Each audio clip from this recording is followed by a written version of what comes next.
Hey, what's up, everybody? Welcome to the Grayzone. We are live, and I'm here with Aaron Mate, who really needs no introduction. I'm Max Blumenthal. We're going to talk about Kamala Harris's brutal hippie punching of anti-genocide protesters, uh, AIPAC's successful defeat of another American member of Congress, the latest from the Gaza genocide and the expected retaliation by the axis of resistance. And if we have time, we'll discuss one of my favorite investigations we did at the Grayzone in recent months and the anti-Muslim race riots inspired by Tommy Robinson and Elon Musk. I'm no longer calling him Elon. So there's a lot to talk about. Aaron, should we get started with Kamala right away? Let's start with Kamala, who has been under scrutiny for her views because she hasn't shared any of them since becoming the nominee. And for people in this country who care about stopping genocide and mass murder, whatever you want to call it, what Israel's doing in Gaza, people want to know where she stands on this, because there's been this PR effort to sort of put out the word that she had some differences with Biden, but without offering any substantive clarification of that. So we don't know what her stance is. And so this week, Kamala Harris met with some members of the uncommitted movement in Michigan. And they reported that Kamala Harris agreed to hold a meeting with them, but that was about it. And afterwards, she gave a speech where she was confronted for serving in the administration that is facilitating Israeli mass murder in Gaza. And they had this exchange. He intends to surrender our fight against the climate crisis, and he intends to end the Affordable Care Act. You know what? If you want Donald Trump to win, then say that, otherwise I'm speaking.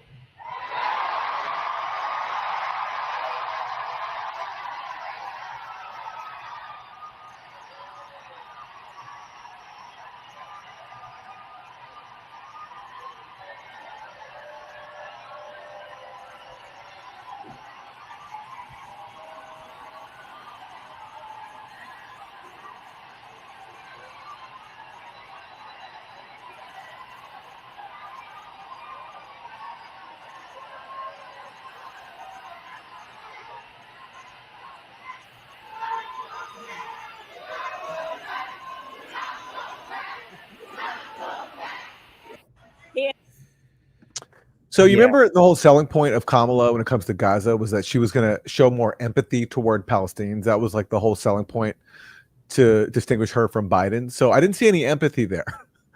No. All I saw was a really condescending attitude to people protesting her administration's support for Israeli mass murder. It was sort of the fulcrum point has now shifted, is what the message she was conveying. And now we're not going to tolerate this nonsense from the progressive base. And you're not actually part of the base anyway. You're not going to vote for us. You're Zoomers and millennials who are caught up in this boutique issue, and we're going to shut you down.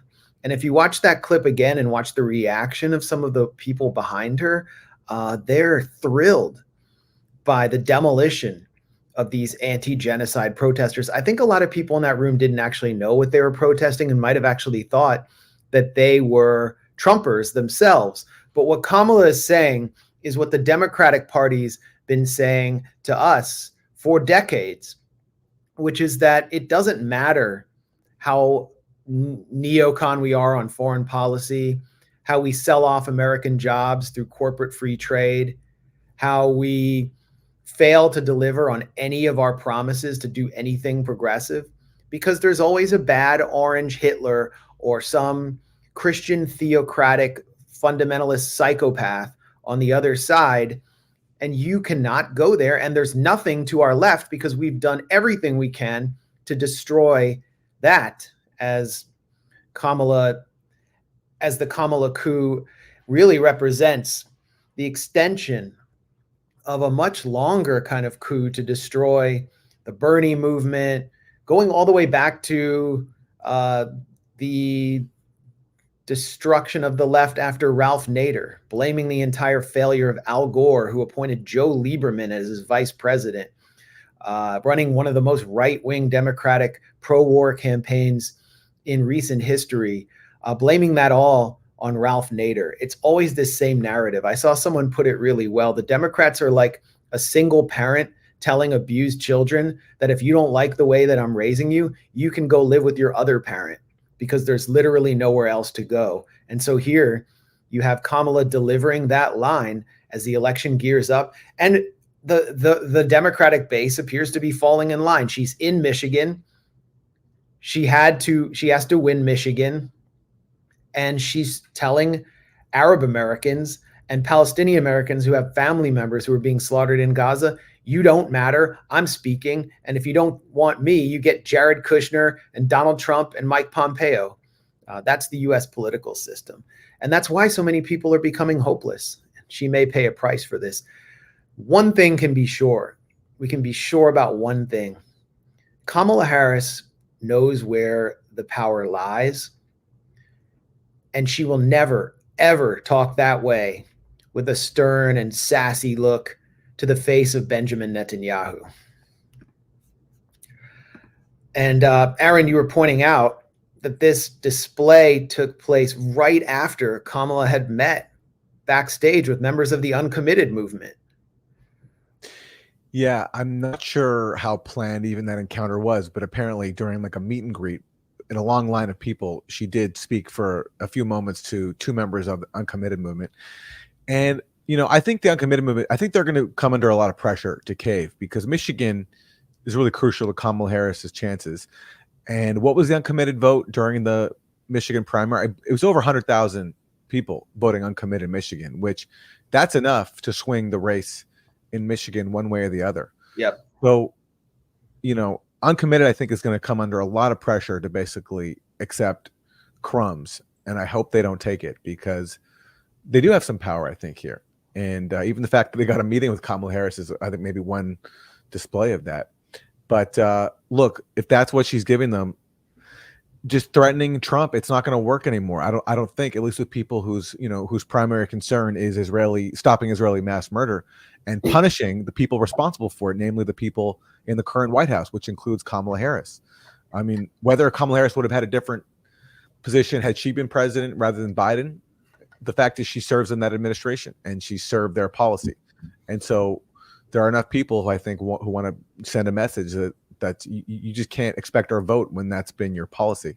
So this will be interesting, but I expect we're going to be seeing a lot of like disinformation, sort of like just pressure on the uncommitted movement to cave and to throw their support to Kamala Harris. And I hope they don't do that without an actual commitment to some kind of substantive policy. I think this is tied to the Director of National Intelligence, Avril Haines, releasing disinformation about these protesters and this movement, this anti-genocide movement, tying them to Iran, claiming that they may be funded by Iran, something that Netanyahu echoed without even presenting any evidence in his speech as the real U.S. leader, the real State of the Union. And now here's Kamala's foreign policy advisor, the top foreign policy advisor on her campaign, a retread from the Obama administration who oversaw the Syria dirty war in a certain capacity, Phil Gordon, issuing an important clarification for anyone who's not sure where Kamala stands on the issue of the Gaza Holocaust. Phil Gordon says, the vice president has been clear. She will always ensure Israel is able to defend itself against Iran and Iran-backed terrorist groups. I don't know if that includes the protesters now. She does not support an arms embargo on Israel. She will continue to work to protect civilians in Gaza and to uphold international humanitarian law. All fits together perfectly. Very consistent message there. So she will not do anything to uphold 2,500-pound bombs to Israel, along with endless munitions supplies, and she will uphold international humanitarian law and protect civilians. Well, the position makes no sense. Either you support an arms embargo on Israel, which is violating international humanitarian law, or you support international humanitarian law. Like, you can't do both. Every single human rights group says that Israel is violating international humanitarian laws. You can't arm the country that is doing that. So that's nonsensical. You know, Philip Gordon's interesting. I recall him as being one of the Obama era officials who were like, you know, they were pro Iran nuclear deal. And also he eventually became like, I first heard of him as one of those officials who was like, and I don't know if it's true or not, but he was one of the people who sort of decided relatively early on that actually this whole dirty war in Syria was not going very well. And he advocated dropping it and basically putting an end to it because he realized, or he started vocalizing concerns that the arms were going to Al-Qaeda. I don't know if you heard about this when you're doing your book, The Management of Savagery, but that was the first time that I'd heard of him. Yeah, no, I do remember that. But he's a functionary, as we can see. And that dirty war was inspired by Israel on so many levels. Here he is protecting Israel. We don't know. One reason we don't know where Kamala stands on any of these issues is because she refuses to tell us. Yeah. I mean, and it's not as though the press, the Beltway press corps, is in any way a representative of the American public. They're the reason that the Kamala coup is happening. They're the reason Biden was pushed out. They engineered this. And in many ways, they're protecting her, but they would still like to interview her. They would like for her to deliver a press conference. Michael Tracy makes a good point here. Kamala Harris still hasn't taken a single media question since being preemptively coronated, and hardly anyone in the media seems bothered by it. Yeah, he's right. There isn't pressure from the media. There aren't demands that she sit down with them. And the reason that she's not sitting down with them is because she doesn't know the first thing about policy, especially foreign policy, and her campaign is trying to bring her up to speed. And this is someone who never won a delegate before, who really is elected by the party bosses, who themselves are representative of the billionaire donor class, which is heavily Zionist. So she's learning her script right now, but she might get tripped up very easily. We don't know what she thinks about any of these issues. And so she'll tell someone from the uncommitted movement that she sympathizes with them, and they'll cry and say that their relatives in Gaza are being slaughtered. And then she'll go on stage and denounce those same people in front of her followers because she's basically an actor. She's like Ronald Reagan without gravitas, without some other characteristics. I guess without Alzheimer's is all that matters now.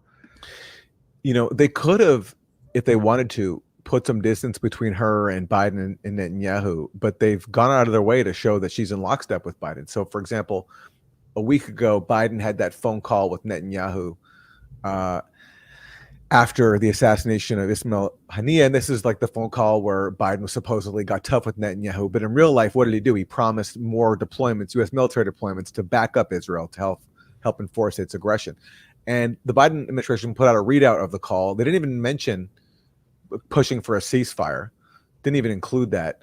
And they talked about how we're sending more weapons and deployments to back up Israel against Iran. And they made a point of saying that Kamala Harris was on the call.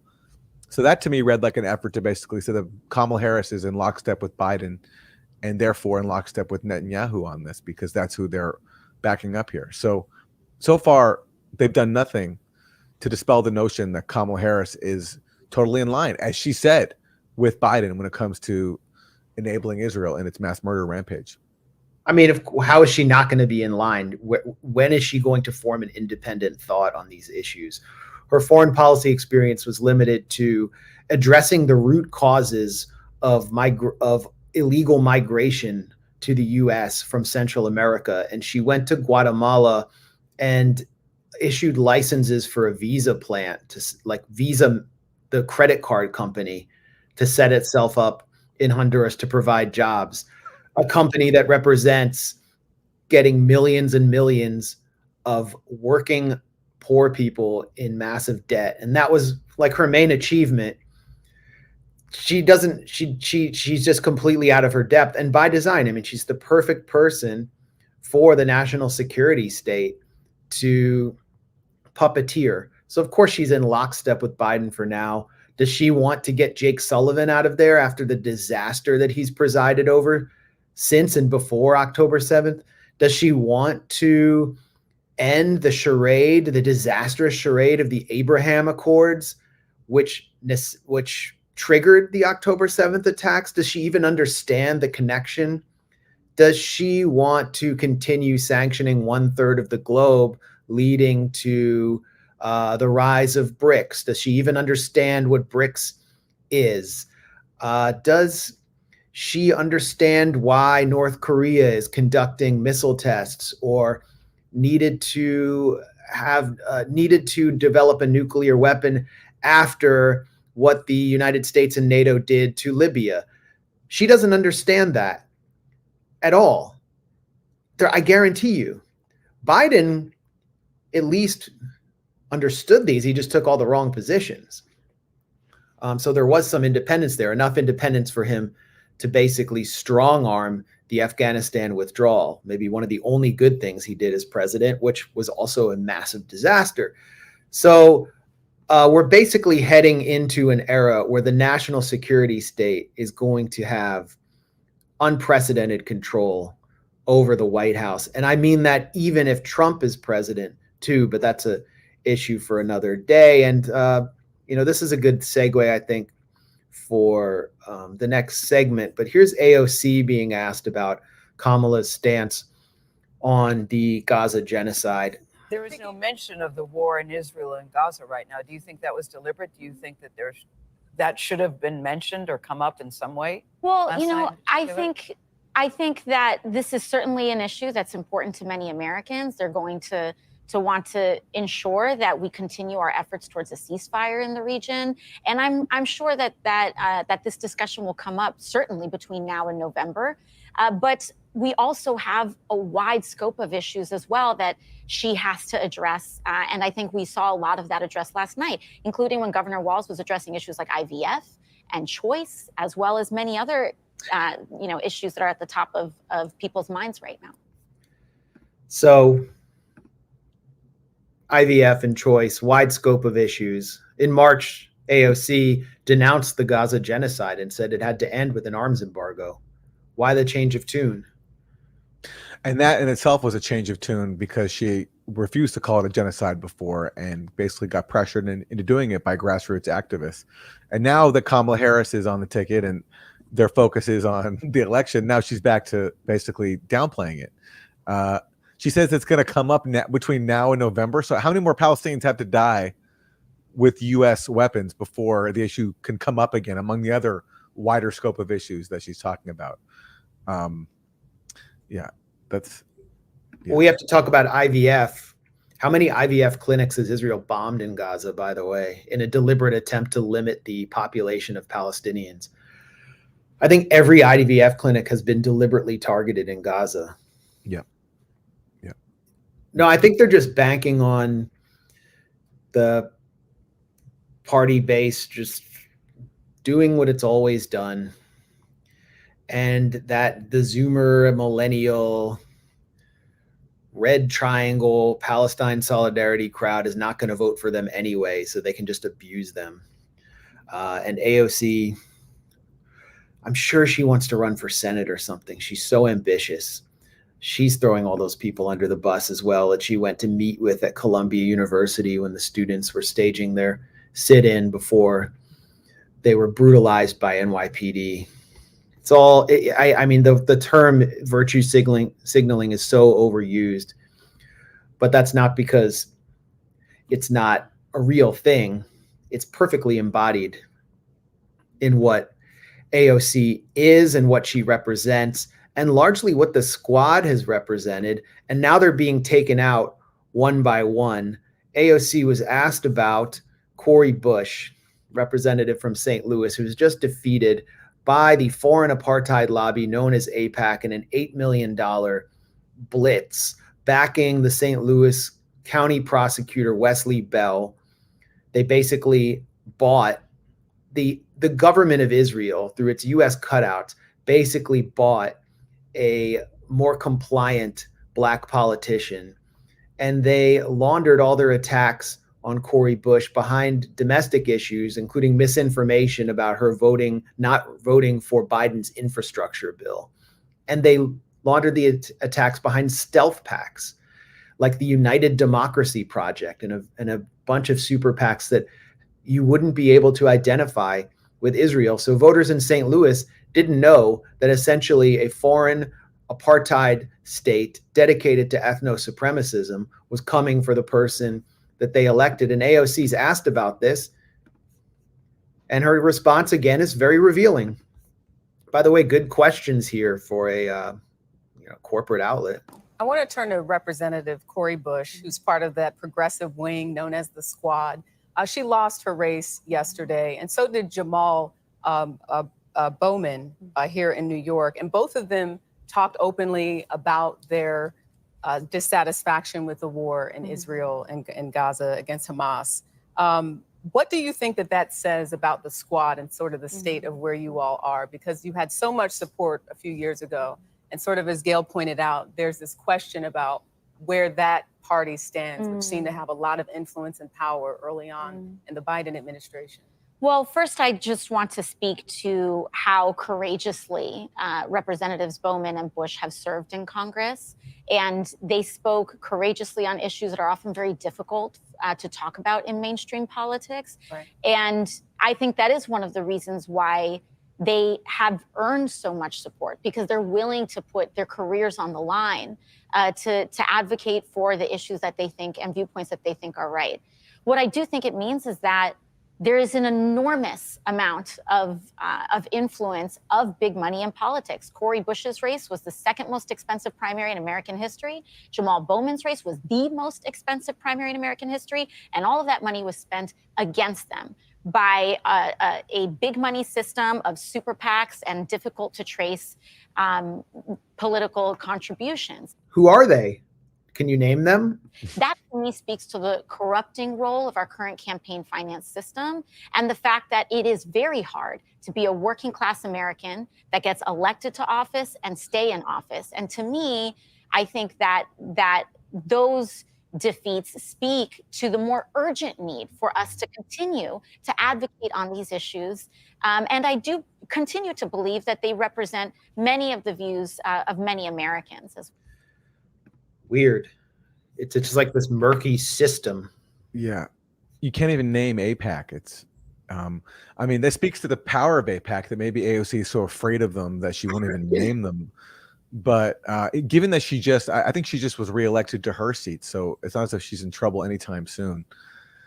And Bernie Sanders did this too, talking about Jamal Bowman. It was all about standing up to billionaires. It's more specific than that. It's the Zionist lobby. And you don't have to call them a Zionist lobby if you don't want to. You can find a more neutral term, but the pro-Israel lobby, whatever you want to call it. But you got to call them out, because that's who funneled $9 million to defeat Cori Bush and about as much to defeat Jamal Bowman. Two working class progressive black lawmakers now ousted for calling for a ceasefire in Gaza. That's all they did. It's not as if Palestine was their only issue or even their primary issue, but because they took a stance early on calling for a ceasefire in Gaza, they got targeted, and now they're out. And with defenses like that, it's going to be hard, I think, to take on AIPAC if you can't even name them. What we need to hear from representatives of the American people who oppose this genocide is that AIPAC should be registered as a foreign agent of an apartheid government, and there should be a federal investigation into the Israeli meddling in U.S. politics. That's what we need to hear. That's all we need to hear, and they'll never say it. Like, none of them have ever said it. Maybe Thomas Massey is the only one who will say it. Meanwhile, the FBI is showing up at Scott Ritter's house to fish through his computers, allegedly over some publishing deal he had. What AIPAC is doing is just such a titanic abuse of FARA, and the idea of American sovereignty is just a joke as long as AIPAC is there. So I can't even take any of this seriously. And all these people, including AOC, bought into this scam of Russian interference, right? Like They had yeah, but they've all, you know, bought into the fear mongering around it, which even if it were true, which it's not, it amounts to basically stealing emails and putting out memes on social media. The memes part is only part of it that's true, and even there, it's not even interference because it's not even about any election. It's just dumb memes that a Russian social media company put out. But they all bought into that as a huge affront to our sovereignty. But yet, when Israel is literally, you know, buying politicians and paying to oust those who stand in the way, they can't even be named. So it's completely normalized interference in democracy, and to the point where you can't even name it. Yeah. You cannot name it because you're afraid. It's so powerful that it cannot be named. Well, it's going to eventually consume you as well. You give them an inch and they will take a mile. I don't think AOC has a shot at statewide election in New York because of this monster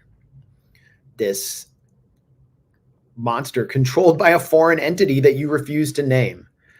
The White House also weighed in. This was a particularly pathetic display of American leadership in the face of foreign meddling. Follow up on Cori Bush. She gave a speech last night after the results came in, and she said to AIPAC, who spent heavily against her, "I'm coming to tear your kingdom down." Does the president have an opinion on that statement? So, look, I mean, and just the premise of the question too is like Cori Bush reacts angrily to AIPAC destroying her. And the premise of the question is, Cori Bush did something wrong. Do you condemn her?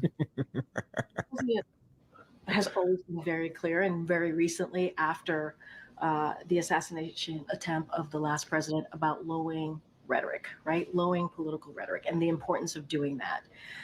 It is important that we be very mindful of what we say. This kind of rhetoric is inflammatory and divisive and incredibly unhelpful.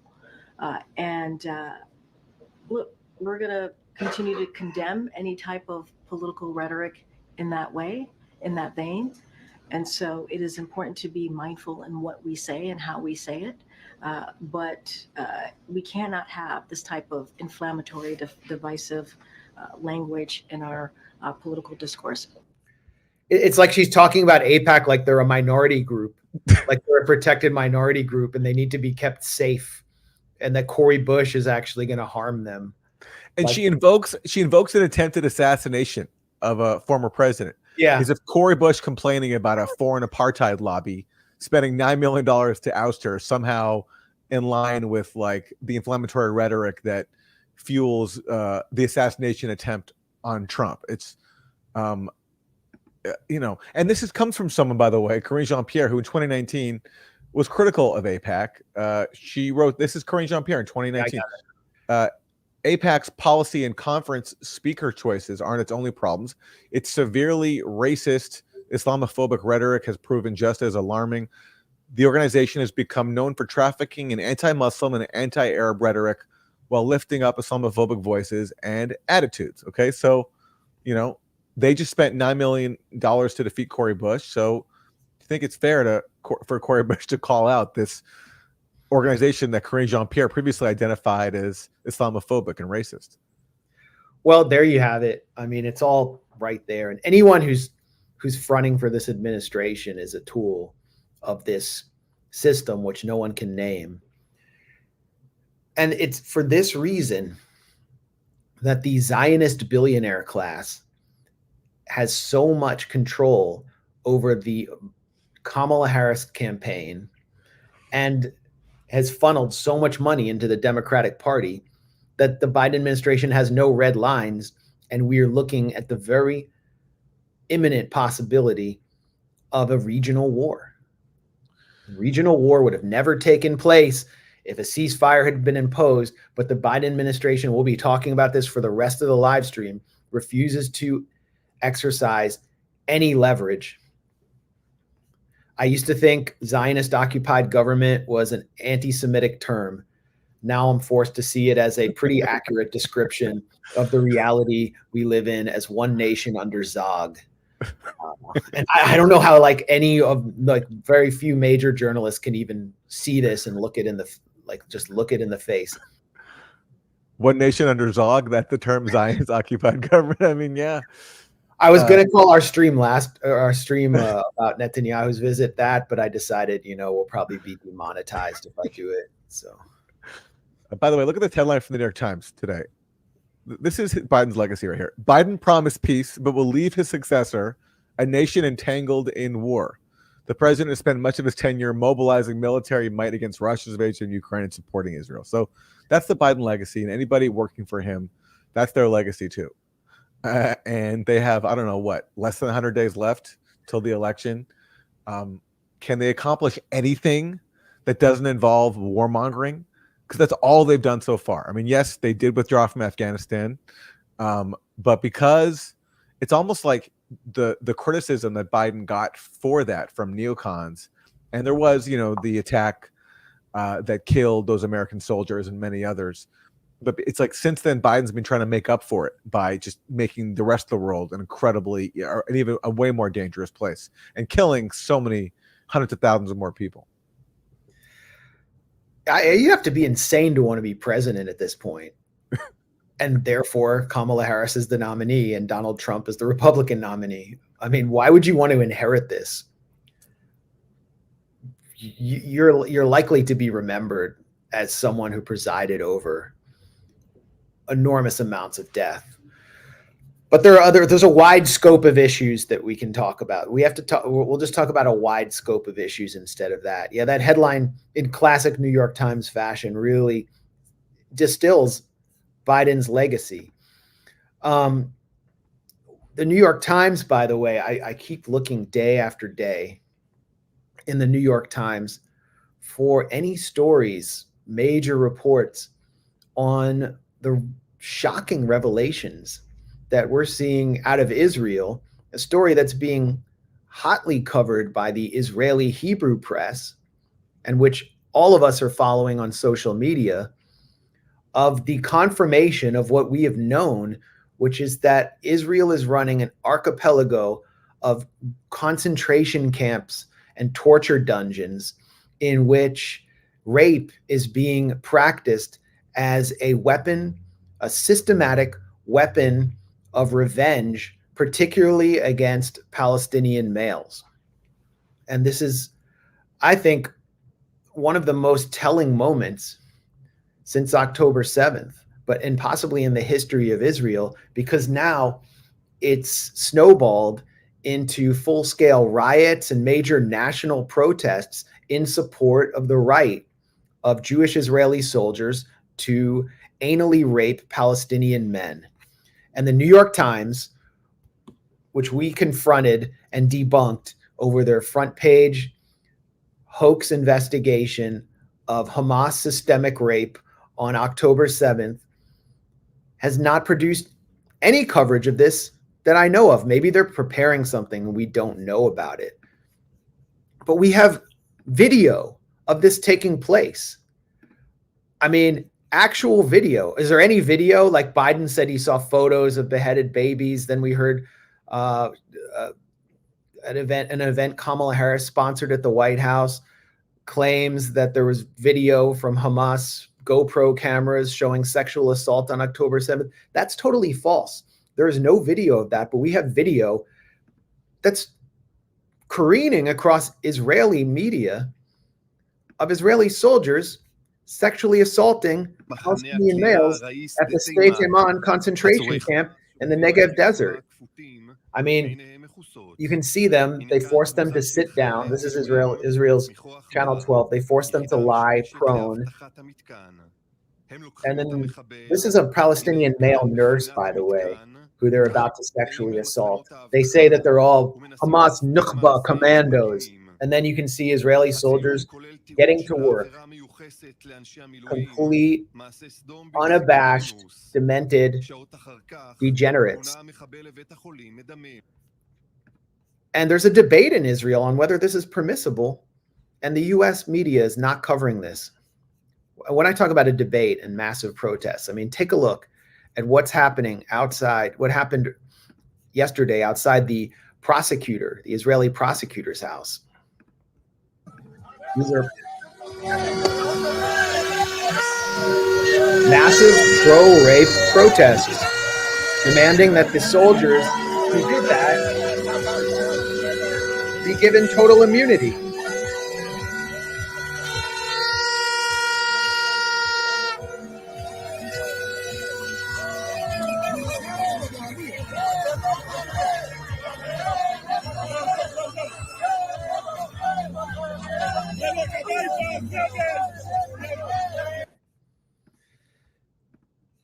What a sick society. By the way, Twitter user Resistance Stand came up with this name for the Anti-Defamation League, the ADL, which constantly goes after Palestinians and their defenders. She calls the ADL the Anal Rape Defense League. It's pretty good, because that's what they are now. I mean, that's what all Israeli government supporters are now. And again, what does this follow? This follows months and months and months of nonstop propaganda in all the establishment media outlets from the White House that Hamas engaged in mass sexual violence on October 7th, even though when you look at the actual evidence, there is still not to date evidence for one case of sexual assault on October 7th, let alone mass cases of it. But yet it was taken as fact across media. Anybody who dared question it, like us, were deemed to be rape denialists. And that, of course, helped manufacture support for Israel's mass murder. But it's even worse, because who is actually committing documented sexual assault? It's the Israeli military, to the point where people are now rioting and protesting over and insisting on their right to do that. Yeah, and the police stand down in the face of the riots because they're under the command of the security minister, Itamar Ben-Gvir, who supports these riots, who supports this rapist insurrection. An insurrection to insert things in your rectum. That's like literally what they're doing in Israel. And here is Aaron, you bring up that there was this hoax created around October 7th, systemic rape by Hamas. This hoax has legitimized what's taking place in Israeli concentration camps and torture dungeons in the minds of those soldiers, because they see what they're doing as justified as a form of revenge against the men who stole their honor as Israeli men and violated their women. And you can hear this clearly in the words of an influential Israeli pundit on Channel 14, which is the pro-Likud, pro-Netanyahu, total victory fascist channel on Israeli national TV, when he calls for institutionalizing raping Palestinian men as a formal policy because of what Hamas did on October 7th. Pay close attention to his words. I told my friends that they don't give a rat's ass about what they do to a guy like that. What, is that what you really think? Unequivocally, yes. I'll explain. Soldiers who are expected in the criminal offense of rape of a cuffed prisoner, it doesn't interest you? Does the morality of our soldiers not interest you? No problem. By the way, they're not soldiers. In fact, they're not soldiers, they're criminals. Again, I don't give a rat's ass what they did to that Hamas man. I always remember, first of all, the only thing here that is a problem for me is that it's not a regulated policy of the state to abuse the detainees. First of all, they deserve it, and it's great revenge that we need to give them. And secondly, maybe it will also serve as a little more as of a deterrent. They deserve it. It's very appropriate revenge. It's just a shame we don't do it in an institutionalized way as part of regulations for torture of prisoners. Because then the next guys who think about doing October 7th will say, do you see what they did to them? Don't even think about it. First of all, and he's pushing back, the other guest is pushing back, calling for an incitement to violence. This is actually, this is actually channel 12, not channel 14. I was wrong about that. This man has just expressed support to the criminal offense of rape being committed on prisoners, the other guest is saying, referring to Schlesinger.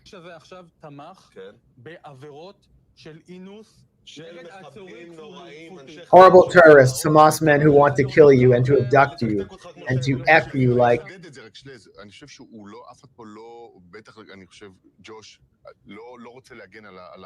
And then the host is chiming in to kind of defend Schlesinger and saying, oh, he's not trying to defend this scum. The question is it appropriate for an Israeli soldier to insert a sharp object into a person's buttocks? When we are talking about a Hamas man, a man who burned children here, who raped women, that his whole idea is to take each and every one of us, to throw us in the sea and commit the worst possible acts on us. That's the revenge they deserve to get. And more than that, it deserves to be a deterring force.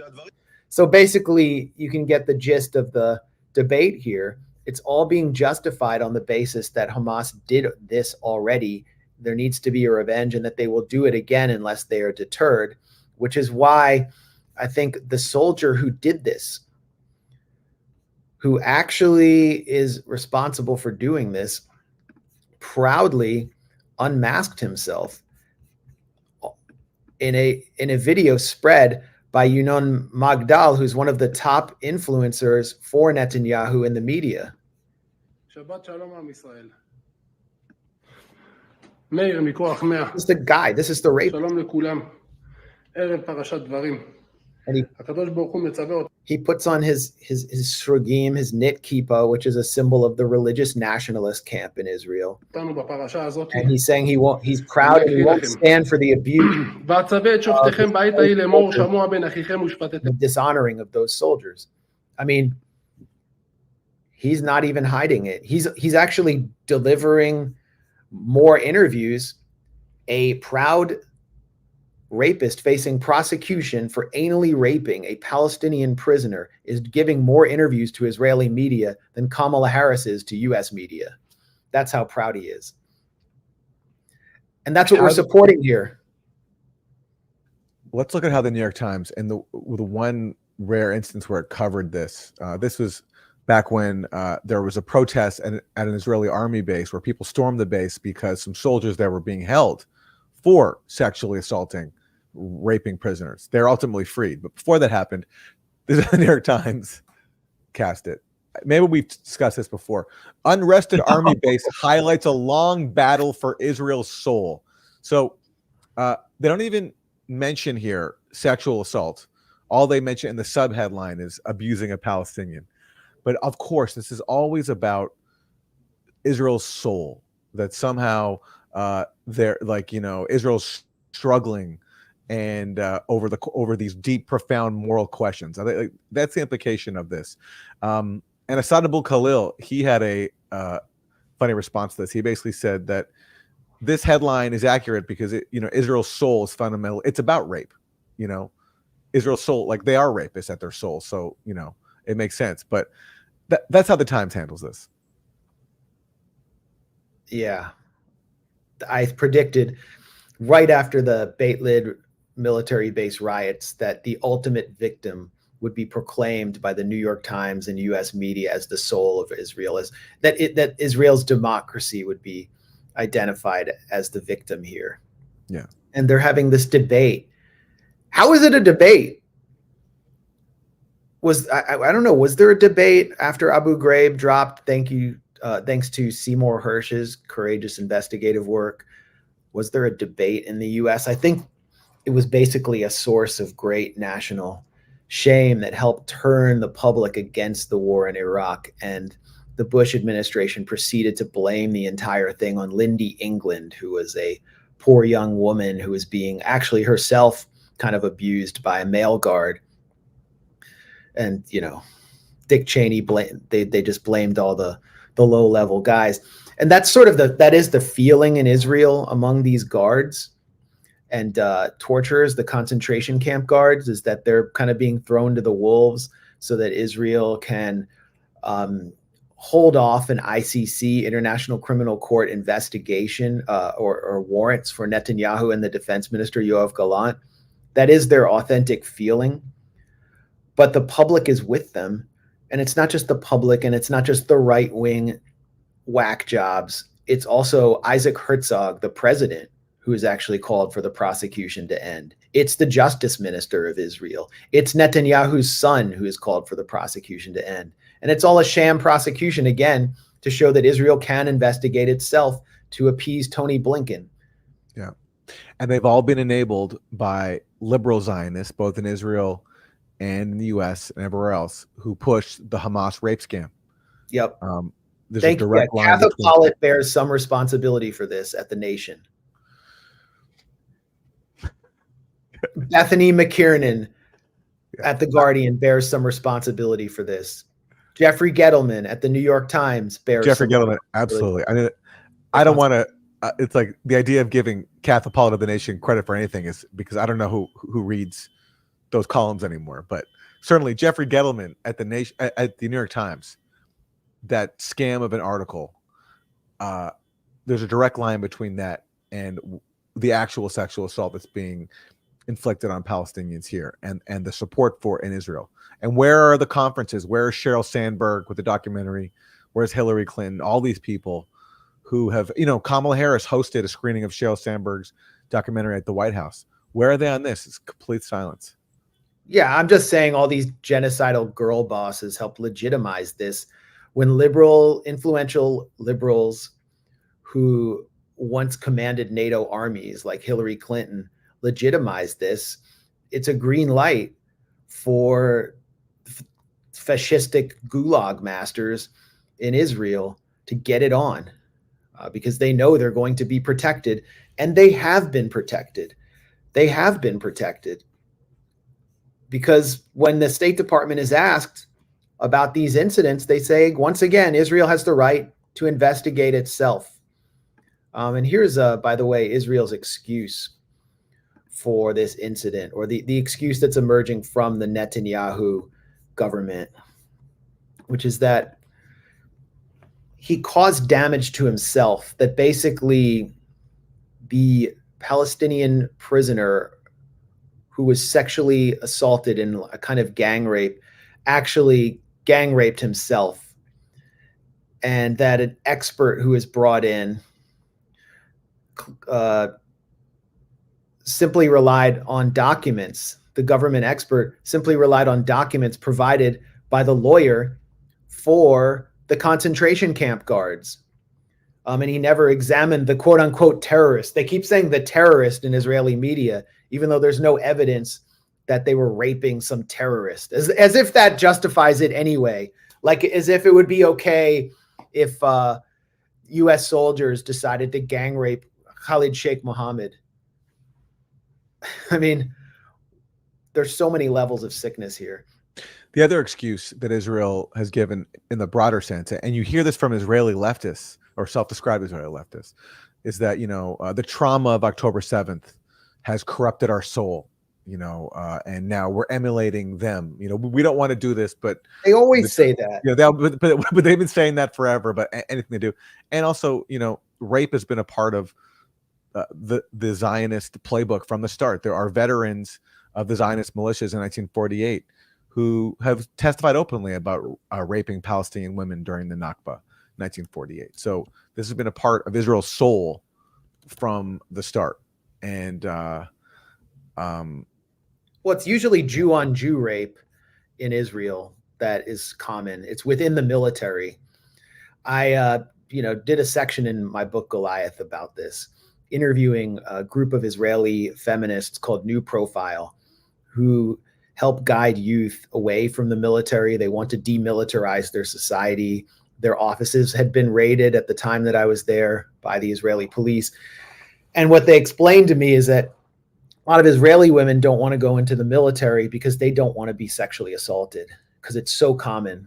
1 out of 3 female Israeli conscripts has reported sexual abuse within the military. They call them plugim when they come in there, which means mattresses.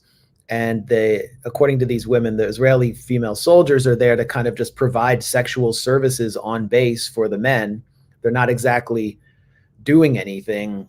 As we saw on October 7th, they weren't very capable of defending themselves with weapons, those who were in the Gaza division and were taken captive. Israeli military leadership has made this clear. A.L. Weitzman, who was former chief of the Israeli Air Force, said the best pilots for our Air Force and the best women for our pilots. That's a direct quote. So now we're seeing that sick culture play out in ways that hadn't been documented before. And it may be because of the prevalence of social media, CCTV, international pressure that we're seeing this the same way we're seeing the Nakba that was initiated in 1948, day after day in Gaza. But it's certainly a new level of sickness that's been exposed, and it probably was already there. You know, and your point about this being caught on camera at that prison, that army prison, compare that to October 7th, where it's taken as an article of faith that there was widespread sexual assault by Hamas on October 7th in US media. But yet there's not a single piece of video evidence of that, even though that area around Gaza is heavily surveilled. There are cameras everywhere. And that a recent UN investigation found there was literally zero video evidence, because there is no evidence for any of these Israeli claims. There are no testimonies from survivors either, but we keep hearing about that. So the US government, the Biden administration, has completely subverted international law to continue to support Israel's rape gulags and its campaign of industrial child slaughter in Gaza. It has exercised no leverage whatsoever in order to enact a ceasefire, and has brought the world to the brink of regional war across the Middle East. And today, beneath all the headlines about the brat summer of Kamala, the Tony Blinken regime announces that the Netza Yehuda Battalion of the Kafir Brigade, one of the most notoriously depraved, violent, and sadistic battalions of religious nationalists recruited to serve in the Israeli military and ultra-Orthodox compelled to serve, has been remediated. It has been remediated, and the sanctions that they had announced to apply to this unit, because soldiers in this unit tortured and killed a 78-year-old Palestinian American citizen, forcing him to freeze to death, the sanctions are lifted. According to John Hudson from the Washington Post, the Israeli unit, dogged by accusations of abuses toward Palestinians and found by the State Department to have committed gross violations of human rights, will not face restrictions of U.S. funding. Blinken decided the violations have been effectively remediated. In 2022, a commander of the unit, Netza Yehuda, was reprimanded, and the platoon commander and company commander removed from their positions following the death of Omar Assad, a 78-year-old Palestinian American man who'd been detained at a West Bank checkpoint. Basically, the soldiers, we actually got this on record at the Grayzone from one of the soldiers who was present, who was an American, from a sort of little noticed Reddit post where on a Discord chat, he confessed to at least witnessing this killing and described what happened. And they just didn't like this 78-year-old guy jawing at them while they were raiding his village outside Ramallah. They took him to an empty construction site, tied him up at 5 a.m. in the bitter cold. It gets very cold in the hills around Ramallah, and just left him there to freeze to death, and he had a heart attack. And now they've gotten off scot-free. And recall when the possibility of these sanctions was announced by Blinken. This is back, I think must have been November, December, when there's just global outrage at Israel's atrocities in Gaza, and Blinken and Biden under a lot of pressure to stop the flow of weapons. So they needed to do something performative to make it look as if they were holding Israel to account. So what did they do? They announced that they're going to impose sanctions on settlers in the West Bank and prevent them from traveling to the U.S. And that was going to be their big gesture. Of course, nothing that directly impacts the flow of weaponry to Gaza, but at least it gives the Biden administration something they can point to say they're holding Israel accountable. So now, months later, now we're in August, after more than 10 months of mass murder, and even that performative gesture, they walk back. It's just, the cynicism is just off the charts. You can read our report or listen to the audio of this veteran of Netzah Yehuda at the Grayzone discussing, boasting of the killing of Omar Assad, discussing his fantasies of committing genocide against Palestinians in a Discord chat. He wasn't aware that he was being recorded. You know, who do you go to with that? Go to the ICC, go to the ICJ. What are they going to do? What's the UN going to do? The US has all the power here, and it's using its power to allow Israel to rampage. Just in, the Biden administration to provide Israel with $3.5 billion to spend on US weapons and military equipment. Is that weird or brat? I'm going to say that's weird.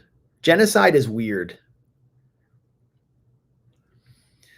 It's certainly weird. Yeah. That celebrating rape and protesting for the right to rape. That's weird. Will Maker made that joke on Twitter. You know, it's weird. I don't know. Everyone's just saying everything's weird now. So, except I don't think Tim Walz will call that weird. No, they'll call. I mean, that's the country that we have all these supposedly shared values with. That's what we hear all the time from both Democrats and the GOP, that this is a country that shares our values. So I guess that includes raping prisoners and torturing and murdering innocent civilians, including Americans. Just go tying up old men, tie up an American citizen who's 78, throw him out in the cold, and then you're remediated. Can anyone else get the remediation card from the U.S. government? Like, all those nonviolent offenders in prison, can't they just be like, I remediated my marijuana deal? Like, it's remediated. Like, how do you remediate? Yeah. Man, Israel must have some great lawyers. I think what they did is they just kind of, Tony Blinken and his crew did is they decided to find one particularly crazy battalion of the Israeli military, announce sanctions that they never were going to enforce, and then announce that they would be, and then quietly tell the Israelis they'll be remediated if you come to this next meeting in Doha to discuss some kind of ceasefire. That's their attempt at leverage, because they can't do an arms embargo because they need to keep the billions flowing from Haim Saban and Casey Wasserman and the other members of the Zionist billionaire class financing this campaign in which Kamala Harris, since she was coronated through the media-driven Kamala coup, has raised $325 million. I don't even think she's been nominee for a month, and $325 million. So this is their pathetic attempt at leverage. Now there's a meeting set. I can't confirm this, but the State Department never will say how any of these crimes were remediated. Now there's a meeting set for August 15th in Doha for another round of ceasefire negotiations. We keep hearing from the State Department, oh, we're in the red zone. We just need, like, all these football metaphors. We just need to like get down there to just get it into the end zone. But for some reason, they're playing on a different field than Hamas, which is not even allowed to be at the table and keeps having its negotiators assassinated for some reason, making it a little bit hard to reach a deal. The U.S., Tony Blinken, Brett McGurk, the people who control Joe Biden and Kamala Harris, Jake Sullivan, are also threatening Iran in order to prevent Iran from retaliating against this monstrous provocation of the assassination of Hamas's top negotiator, the head of its Politburo, Ismail Haniyeh, former prime minister of Gaza, in Iran at the new president's inauguration. U.S. official warns of quite significant consequences if Iran attacks Israel. And let's listen to what this senior Biden administration official has to say. There's absolutely no legitimate basis whatsoever for Iran to launch a military attack against Israel, which it continues to threaten, the senior official says in a briefing with reporters. Sounds like Jake Sullivan. There's been a sense out there that somehow Iran now has the right to attack Israel militarily, and we completely reject that logic. Yeah, there's just this sense out there. We won't even say where the sense came from. And at the same time, the U.S. is threatening Iran by basically turning the U.S. military into Israel's Air Force. This is U.S. CENTCOM. U.S. Air Force F-22 Raptors arrived in the U.S. CENTCOM area of responsibility August 8th as part of U.S. force posture changes in the region to mitigate the possibility of regional escalation by Iran or its proxies. So more U.S. soldiers being shipped to the Middle East to fight and potentially die for Israel. One thing could be done to stop all of this, stop the retaliation, and move Hezbollah back from the border. A ceasefire. Just force a ceasefire. They can't do it. Yeah. I mean, Hezbollah said that from the start, that like we'll stop launching strikes on Israel if it stops the assault on Gaza. That's been the position from the beginning. We're all supposed to forget that. And that quote from that U.S. official, I mean, it kind of captures why we're in the moment we're in, because he's saying that Iran doesn't have the right to attack Israel. But of course, the tacit assumption there is that Israel has every right to attack Iran, as it just did by launching an assassination there and also by periodically attacking or regularly attacking Lebanon. So that's the problem. The U.S. and Israel assert for themselves a right that they don't grant anybody else. They give themselves the right to carry out aggression, and they don't recognize anybody else's right to defend themselves. And when you have a belligerent rogue state in the region constantly, acting on that self-declared right, you're going to have an endless conflict because people aren't just going to let you carry out mass murder in Gaza and also attack their own country too. Of course, you're going to have conflict. And Biden has no interest, at least that we can see, or has had no interest so far in stopping Israel. And he's even now sending military forces to back it up. Iran and Hezbollah are in a tough spot because, like, what do you do with this bellicose state that won't accept any accommodation? They won't accept a ceasefire. They won't grant Palestinians their minimal rights. They constantly break agreements. They constantly assassinate the top negotiators. This is not the first time Israel's killed somebody from Hamas who was carrying out negotiations.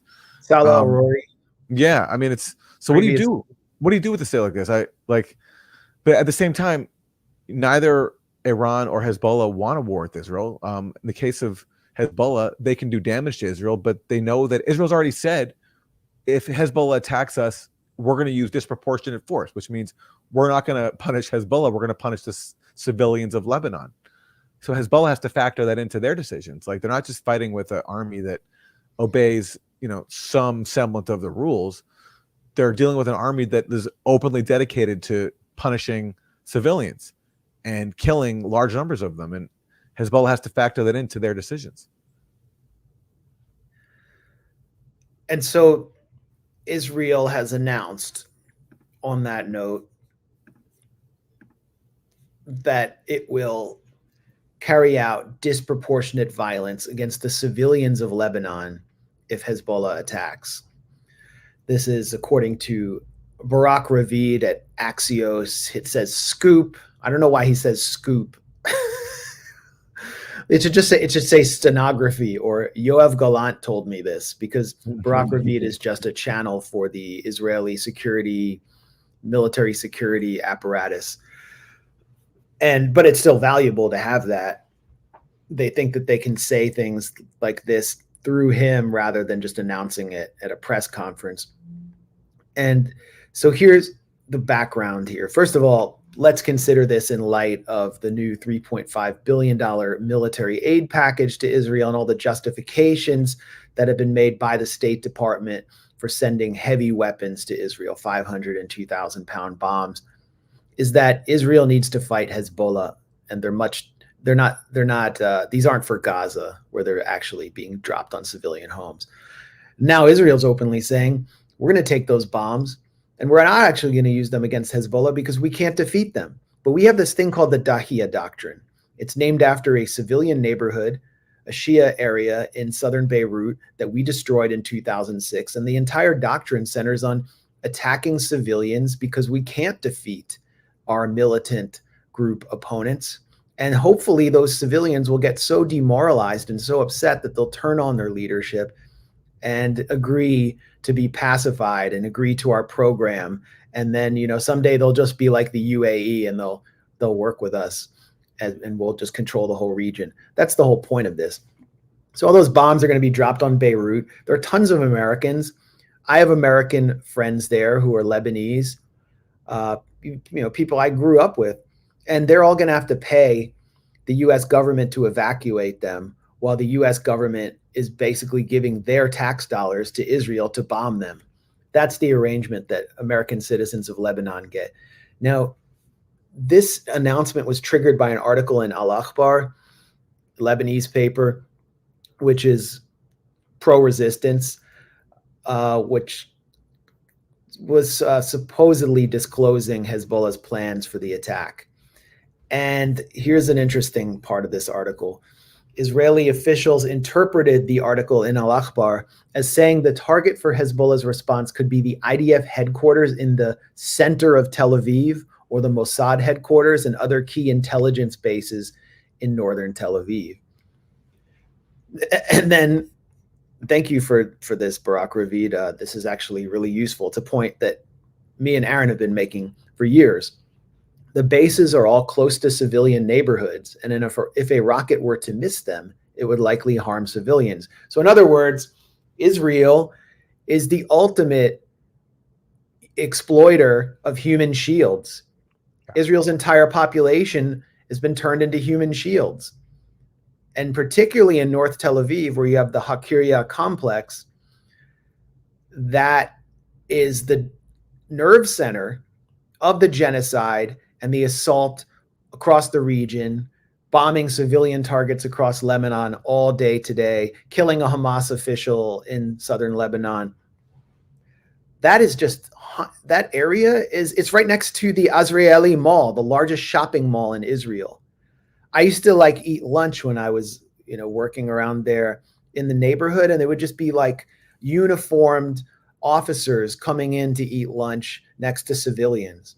Are they human shields, those civilians? By Israel's definition, yes. So they're setting the stage for saying, oh, Hezbollah, by attacking military targets and missing, has justified us deliberately attacking civilian targets, not even attempting to attack military targets, and killing thousands and thousands of people in Lebanon and creating a humanitarian catastrophe. And the U.S. is not not setting red lines. Instead of using the moment after Hania was killed as a moment to say, all right, look, Israel carried out, even from the point of view of Biden administration propaganda, they could have said, all right, Israel carried out a major goal. They decapitated a political leader of Hamas. Now it's time for a ceasefire. Instead, they just rushed more military weaponry to Israel. And they sit by as Israel threatens to kill, disproportionately civilians in Lebanon. And they're doing everything they can to encourage the escalation that they claim that they want to avoid. And, I wonder, I don't assume that Hezbollah and Iran are going to retaliate in some heavy manner. I mean, we've already seen them back in April. They basically did everything they could to avoid a war by telegraphing exactly what they were going to do. I don't know if they're under more pressure. I mean, they probably are under more pressure this time because Israel keeps crossing their red lines. And in this case, they carried out a really brazen attack in Tehran, killing Ismail Haniyeh. On the other hand, no Iranians were killed in that attack. And so maybe from Iran's point of view, that might lead them to think, all right, it's not worth risking the ire of this demonic, insane state. But I don't envy the people who have to make these decisions because you're dealing with a government that has just no respect for any concept of of the law, obviously, and is willing to take out is willing to use civilians in huge numbers to achieve their goals, to kill large numbers of civilians, as they've shown in Gaza and everywhere else they've attacked, including Lebanon. What Iran wants and needs is deterrence. It wants to establish deterrence without going above the threshold of total war. It wants to maintain this, and same with Hezbollah. They want to remain below the threshold of all-out war, and it's not working. They're unable to establish deterrence. Iran was unable to establish deterrence with its choreographed attack on the Al-Assad U.S. base in Iraq in response to the U.S. assassination of Qasem Soleimani. And Iran was again unable to establish deterrence with another telegraphed attack, not choreographed, telegraphed attack on Israel. And so it's now at a moment, a really decisive moment. How can they establish deterrence? And they know they can't trust the United States to deter Israel or to rein Israel in. So how can they establish deterrence? How can they prevent something like this from happening again, which was so humiliating, while their scientists are being assassinated inside their country by Mossad and the MEK, their MEK proxies? And the reality is, and this is the message Israel's sending, you either go all the way or you don't go at all, because they're going to continue to use disproportionate force. And go ahead. Well, and this is all Israel does. This is the only thing that they know how to do. Their entire existence, all they do is they escalate until their foes have to respond. Like the 1967 war, what precedes that is like months and months and months of Israel shelling over into Syria, trying to get a Syrian response that Israel could then use as a pretext to take over not only the Golan Heights, but the West Bank, Gaza, and the Sinai. And finally, in 1967, after Israel shells Syria enough, Egypt gets concerned about this and moves their forces in an attempt to deter Israel, not only from attacking Egypt, but also from stopping attacking Syria. And what does Israel do instead? They use the mobilization of Egyptian forces as a pretext to attack Egypt and steal all of this land, including the West Bank and Gaza. 1982, before Israel invades Lebanon, for like over a year, they're constantly shelling Lebanon, trying to get a response from the PLO, which is based there. And why were they doing that? Because the PLO was becoming more, quote unquote, moderate in its orientation. It was starting to just accept a Palestinian surrender, basically, of a Palestinian state in the West Bank and Gaza. Israel doesn't want that because it wants to take over as much Palestinian land as it wants. It doesn't want to recognize minimal Palestinian rights. So after like a long time of shelling, finally, they get one retaliation from the PLO, and they use an assassination of an Israeli official, which the PLO was not even involved in, as the pretext to go and destroy Lebanon. And that's when they get Hezbollah. That's why Hezbollah exists, is because Israel invaded them. So this is, and same thing with 2008, the day Obama is elected, they bomb Gaza, breaking a ceasefire that Hamas was observing, and that triggers a new Israeli massacre inside Gaza that goes on up until Obama's inauguration. So this is all they know how to do. And obviously Nasrallah knows this and doesn't want to give them an excuse to deploy this playbook again and destroy much of Lebanon, which Israel really wants an excuse to do. And the incident in Majd al-Shams in the occupied Golan Heights, the occupied Syrian Golan Heights, in a Druze village in which a missile struck and killed 12 youth on a soccer field, injured many more, needs to be seen in light of all of those incidents that you elucidated that triggered regional wars, because this was the incident that Israel used to assassinate a key Hezbollah official and then go into Iran and kill Haniya and move towards regional war. And if you talk to people in that village, they're not clear that this was a Hezbollah rocket. Many of them say they believe it was actually an Israeli, either Iron Dome misfire or a deliberate false flag attack. And Israel hasn't really produced a lot of evidence to demonstrate that it was a Hezbollah rocket.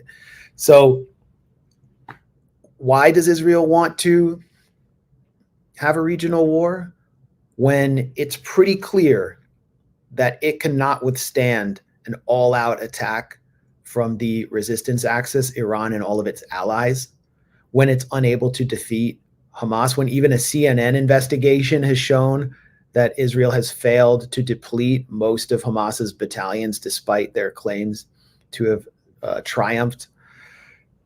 Why? Because their goal is to draw the US in directly, to draw it in to a direct confrontation with Iran.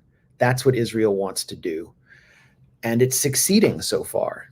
And it's succeeding under a democratic administration with someone who's so poorly versed on foreign policy that she's unwilling to give an interview, likely to enter the White House, who's married to her AIPAC handler, or Donald Trump, whose son-in-law effectively gets the Israel portfolio, who is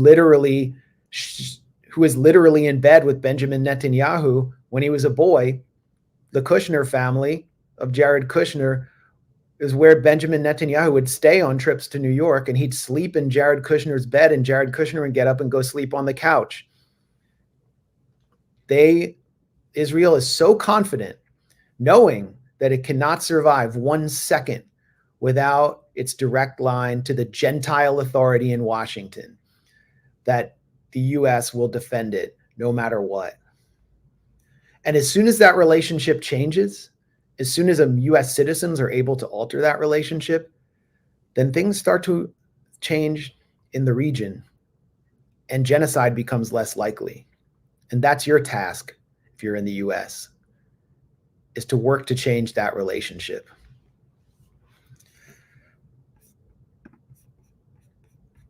I think we should cover a little bit about the UK riots, and I don't know if there's anything else you want to add here. No. All right. Well, for most of you who've been paying attention, there have been anti-Muslim riots across England that pretty much reached a dead end. And the riots began in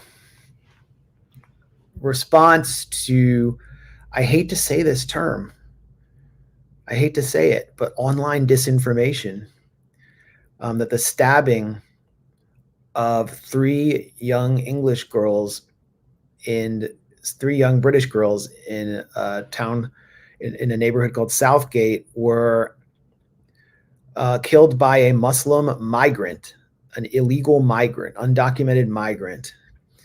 They were in fact killed by a native-born Christian whose family came from Rwanda.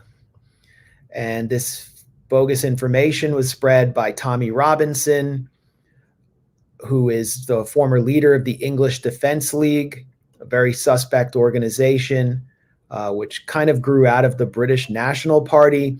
But the British National Party was officially anti-Semitic and anti-Israel. And the English Defense League suddenly emerges with skinheads in combat boots waving Israeli flags with a lot more resources behind it.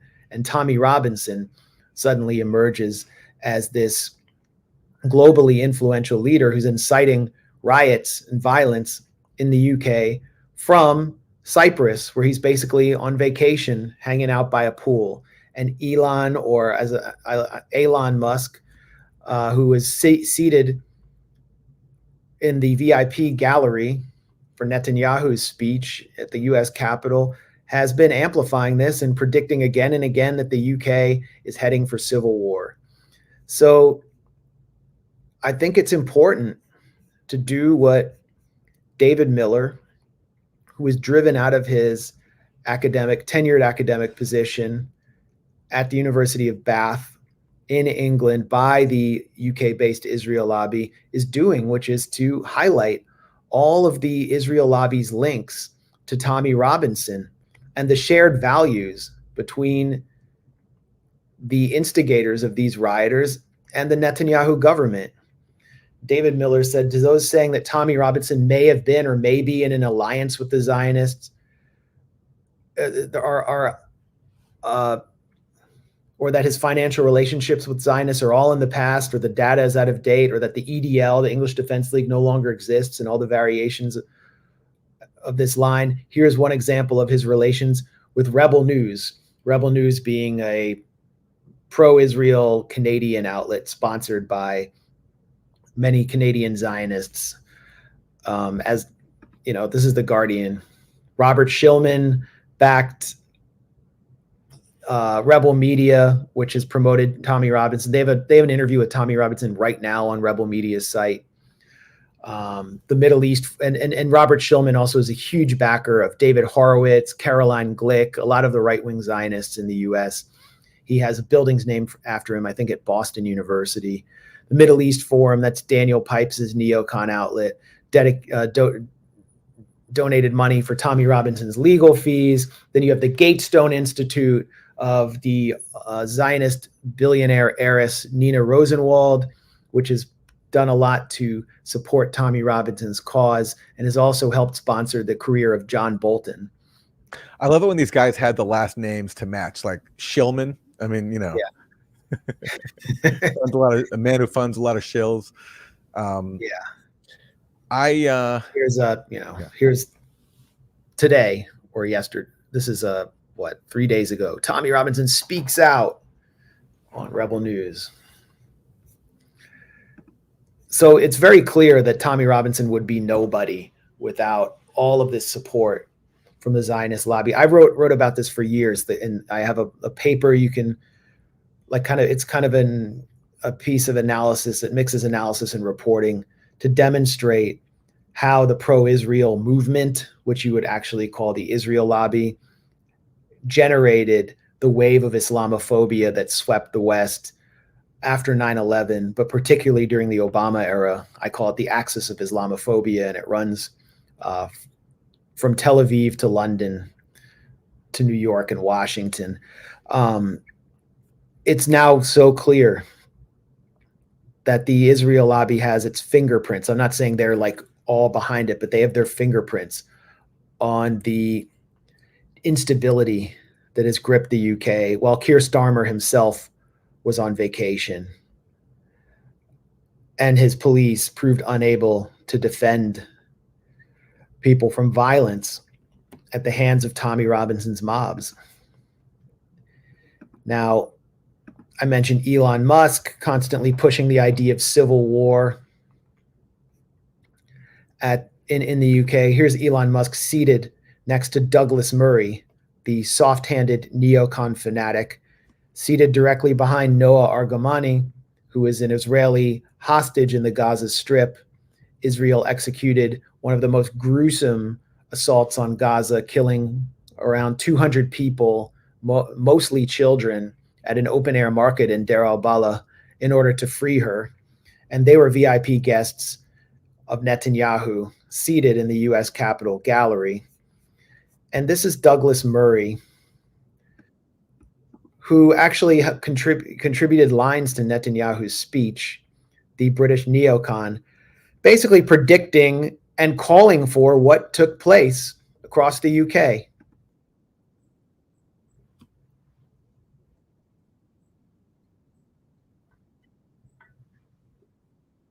Yeah, Douglas Murray, who went to Israel after October 7th and just put out nonstop propaganda, ginning up support for Israel's mass murder campaign.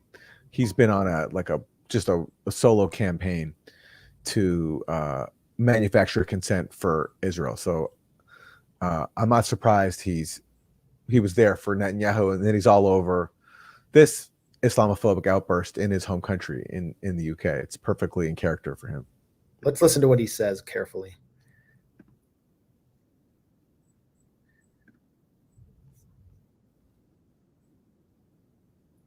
It's not playing for us, Max, if you're playing it. Oh, well, yeah. That's because I forgot to share it. So, hey, everybody makes mistakes. But clearly they've lost control of the streets. Now, is it time to send in the army at some point? Probably yes. But if the army will not be sent in, then the public will have to go in, and the public will have to sort this out themselves. And it'll be very, very brutal. I don't want them to live here. I don't want them here. They came under false pretenses. Many of them came illegally and continue to come illegally. And we don't want them here. So he's essentially calling for the public to go in because the army won't go in. And what will happen will be very brutal. And that's what he wants. I don't think he'll be going in. I mean, at least Tommy Robinson sometimes gets his hands dirty. He's sort of a street thug. Douglas Murray, I don't think he wants to get any marks on his hands.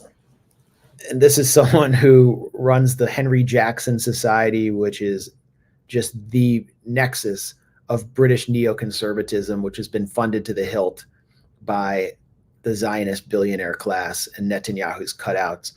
Actually, David Miller produced one of the best investigations of the Henry Jackson Society and its role in shaping some of the worst British policies. Interestingly, Douglas Murray's former spokesman was Michael Weiss, who is now one of the top neocon friends of Syria, who pushed the Syria dirty war for years and created the worst refugee crisis at that point since World War II, and helped fuel this wave of Islamophobia by saddling Europe with over 1 million Syrian refugees. He was the former spokesman for Douglas Murray, and now he pretends to care about Arabs. You're muted. And that, Max, I'm going to plug your book here because it's a major theme of the management of savagery, where you talk about all these characters, these neocon characters who push regime change wars in countries like Syria, which create refugees. And then that leads to a rise in xenophobia when the refugees come to Western countries or NATO countries for refuge. So they create their own vicious cycle. They create refugees and then demonize them when they arise and gin up hatred against them. It's like the perfect vicious cycle. And again, I mean, your book, Management of Savagery, came out a few years ago now. It was like 2019, 2020, but it called all of this. And now we're seeing in Britain the latest manifestation of it. Yeah. I mean, you can say the same thing about U.S. policy in Latin America, too, just sanctioning countries like Venezuela. Then, you know, Venezuelans show up everywhere across the U.S., fueling anti-immigration sentiment. It's one of the top issues in this election, in no small part due to Trump's invective, Fox News pushing it, and there's no discussion of why they're here, what happened to their economy. What is Juan Guaido doing on a speaking tour across the U.S. after he looted Venezuela and helped create this migrant wave? And why aren't the right-wingers directing their anger at Carlos Vecchio, who is Juan Guaido's fake ambassador in Washington, former lawyer for ExxonMobil, who was, while simultaneously generating a migration crisis from Venezuela by destroying Venezuela's economy, he was lobbying for TPS, for basically temporary protective status, which is, you know, known to Venezuelans and Nicaraguans as parole, where basically anyone can come here. And the reality is, what all my friends in Caracas tell me is they're experiencing a lot less crime there because thanks to Carlos Vecchio, a lot of the criminals have gotten parole to come to the U.S. after their economy was destroyed. So why doesn't the right hold those people responsible? Why is Elon Musk constantly predicting civil war in the UK?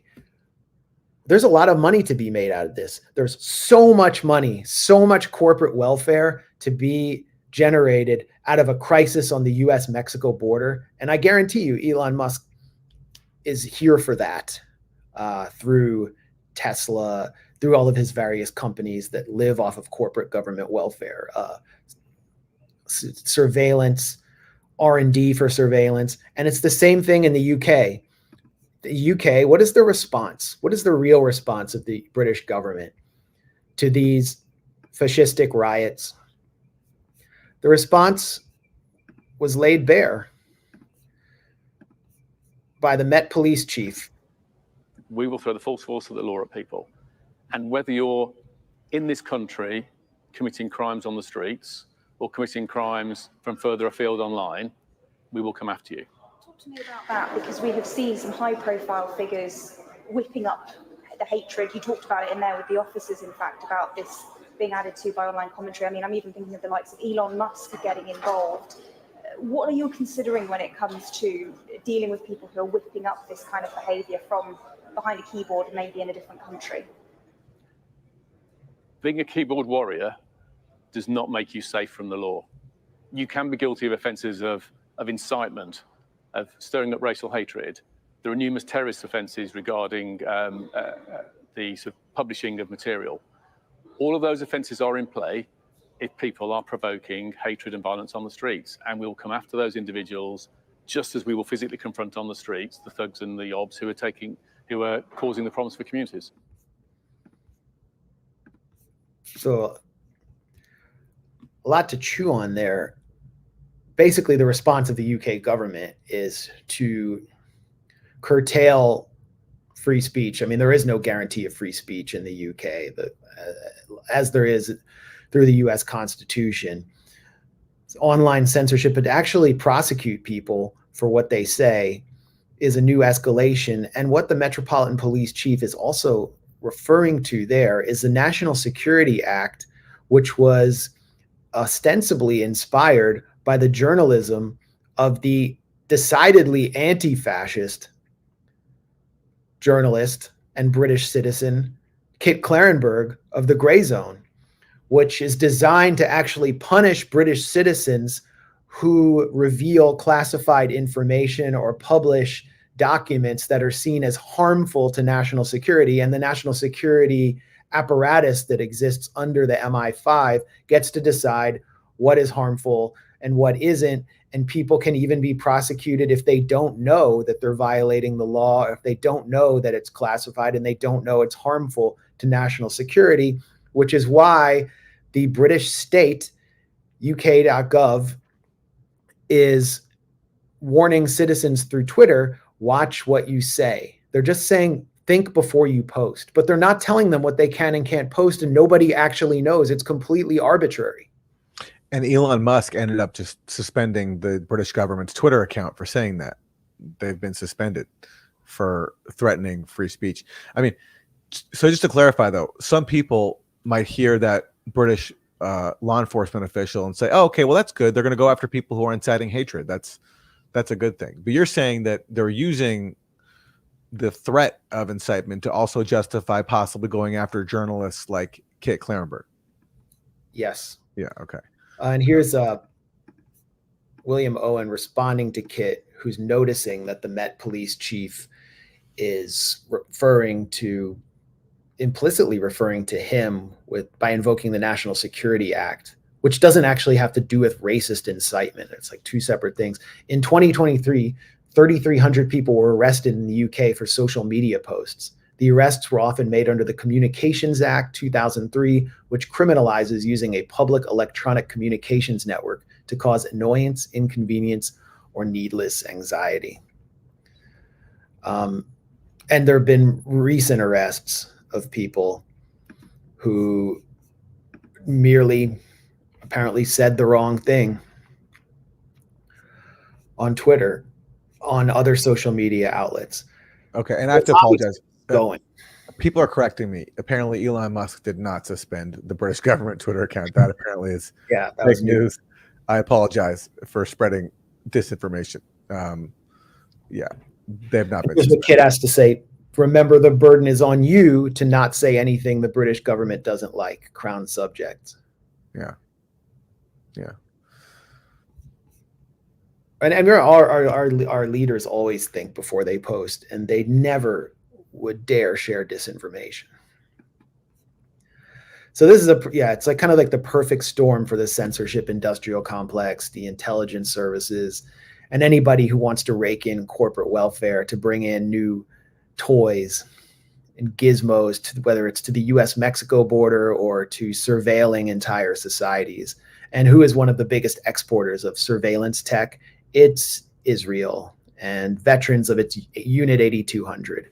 So who Elon Musk's now cozying up with in a way we'd never seen from him before. It all feels unexplained. It's like there's no clear explanation for why he's suddenly so interested in Venezuela. But I just have to look at the most obvious explanation, Occam's razor. He's a businessman doing business. If I say man, does that make me Ari Melber? Only you would get that. Yeah. Aaron, you look tired, or you seem tired. You work hard. You're one of the hardest working men in independent media. Well, I don't know about that, but I am still writing my never-ending book, so it's taking a toll. But I am going to have to wrap it pretty soon. Status update. Yeah, I'm still working on it. That's all I can say. But I'm almost done. But I said that probably a year ago. So, what do my words mean anymore? Hot War, Cold War is available for pre-order. Don't pre-order it yet because I'm going to change. The title is changing. Don't pre-order it. Just order it when I say it's ready.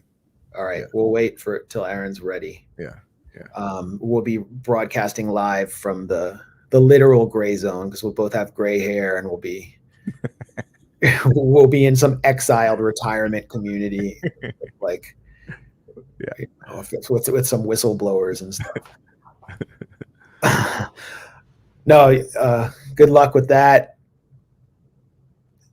Thank you all for joining us for another. I'm sorry, Max, to interrupt. We didn't get to the NED story. We can do it really quick. Okay. I'm not gonna run through the whole thing. Yeah. You can read this story at the Gray Zone. Let me pull up the headline. There it is. Pull up the headline. I was trying to pull it up. So the Gray Zone caused the biggest PR fiasco in history for a U.S. government regime change arm, the National Endowment for Democracy. Leaked emails reveal. This is a scoop up at the Gray Zone by Kate Clarenberg and Max Blumenthal. So Max, talk to us about this. How did the Gray Zone stir destabilization at the destabilization entity of the U.S. government, the National Endowment for Democracy? Yeah, I'll try to make this quick. Those of you who've been following the Gray Zone closely know that we published audio of a phone conversation we had with Leslie Aun, who is the former VP of communications for the National Endowment for Democracy, who just mysteriously reached out to Alex Rubinstein out of the blue, challenging him on his reference to the NED as a CIA cutout. And so we set up a call, and I proceeded, along with Alex, to educate her on the NED's longstanding ties with U.S. intelligence, how it was spun out of the CIA in order to do what the CIA did covertly in broad daylight. And we can see the fruits of the NED's efforts in Venezuela right now through the opposition, which is leading another regime change effort after the elections in Venezuela. I mean, they're seeking to topple any government that does not surrender to the U.S., to put it simply. So this lady has this disastrous phone conversation with us. We didn't know it until we obtained these leaked emails. This is Kit's scoop that showed that the outgoing leadership of the NED, which founded it, who are these neoconservative boomers, Carl Gershman, the founding director, dear leader of the NED, who resigned in 2021, were freaking out about this massive public relations gaffe that they walked into, and that Leslie Aun was actually encouraged to speak to us by the new upcoming leadership of the NED that replaced Gershman and the neocon boomers, who are like 40-something woke gentrifiers in DC who are obsessed with the LGBTQIA plus and BLM agenda. They're just heaping contempt on them. And through this email chain that we were able to review, we could see that one of the last neocon boomers, a pro-Israel character named Michael Allen at the NED, was driven out and humiliated by the progressive wokesters, the woke mob. And the NED descended into total crisis. Leslie Aun was fired. Michael Allen was fired. There were two major pieces of litigation against the NED over this fiasco, what they call the Grayzone fiasco.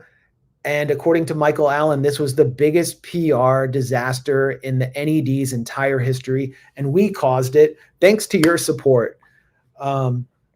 So it was very encouraging in a way to see that we had caused a crisis for an organization which has destabilized and caused violence in so many countries that just want to be left alone. But at the same time, I mean, what we're talking about here is a $200 million organization funded by US taxpayers to meddle in other countries' elections with bipartisan support for Congress. Congress authorizes that budget every year. There's very little accountability, very little scrutiny, and you can see through these emails that we exposed that the leadership of this organization consists of idiots. They're not leaders in any way. They're incompetent. They're completely partisan to the Democratic Party agenda. So why are Republicans funding this organization? And this is a major story. I mean, this should be a huge story in DC, but the Beltway press, like Politico, which covers, water cooler gossip at low-level think tanks across the city, they won't touch this. It's almost like there's the US equivalent of the UK's D notice put on this story because nobody wants to touch US regime change policy or give credit to the Grayzone. We're totally blacklisted. So yeah. How can you not report on this? How can they pretend this story isn't out there?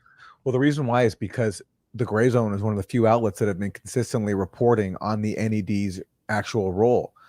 So many other media outlets just buy into the cover story that this is just some, congressionally funded organization that wants to spread democracy. Not what it really is, which is to destabilize governments that are disobedient, as you said. And that's why, the NED, when it funds groups like Bellingcat, the U.S. media portrays Bellingcat as some independent organization and not an entity that's funded by a U.S. government regime change organization. And you can play that playbook over and over and over. And so because the Grayzone is one of the few outlets that actually does its job of reporting on the NED and what it does, it ends up, just by virtue of interacting with the NED, causing a massive destabilization crisis. And so that's why other outlets won't touch it. It's because they've gone along with the NED scam and the scam of so many other outlets that the NED funds or is associated with. For example, The Intercept still has a board member of an NED group on its board. This is a first, I think, in U.S. journalism history where you have a U.S. media outlet sitting on its board somebody who was tied to a U.S. government cutout that is dedicated to regime change. I'm talking about Maria Ressa, who is a founder of a Philippines news site called Rappler, but also is on the board of an NED tied organization. It's got some democracy type name. I forgot what it was. So basically it's an NED group. So that's how normalized the NED is. And when I pointed this out to people who work at The Intercept, this was over a year ago, no one cared. They just accept that this regime change cutout can be involved in US media and be a source and even a board member of other US media groups. So by virtue of the Grayzone just sticking to the job of doing journalism, you guys end up causing this massive crisis. And the funniest part for me in these emails, I mean, it's really a funny article to read, but they're so livid at just the fact that this one NED member even spoke to you. And they say we should not speak to anybody who's critical of us. And they keep saying Blumenthal. We can't believe she spoke to Blumenthal. They're so upset. Even the act of speaking to you was an act of deep betrayal. And they're scrambling to contain the damage. Yeah. And so Leslie Aun didn't know who I was, but the funny thing that we learned from these emails, this is the VP of communications for the National Endowment for Democracy. She didn't know what the National Endowment for Democracy was when she was hired. That's the thing. We were totally educating her about her new employer. She was just some Fortune 500 strategic communicator who was brought in by Damon Wilson, who is Carl Gershman's replacement, who is a former NSC color revolution coordinator for George W. Bush. and just brought in to carry out the biggest gaffe in their history. But it's all true what I was saying to her. I mean, the gaffe is that they like actually just engage with the public. And that's what you can't do when you're in the think tank lanyard complex on K Street, is actually engage with the public that's literally funding you and paying your salary.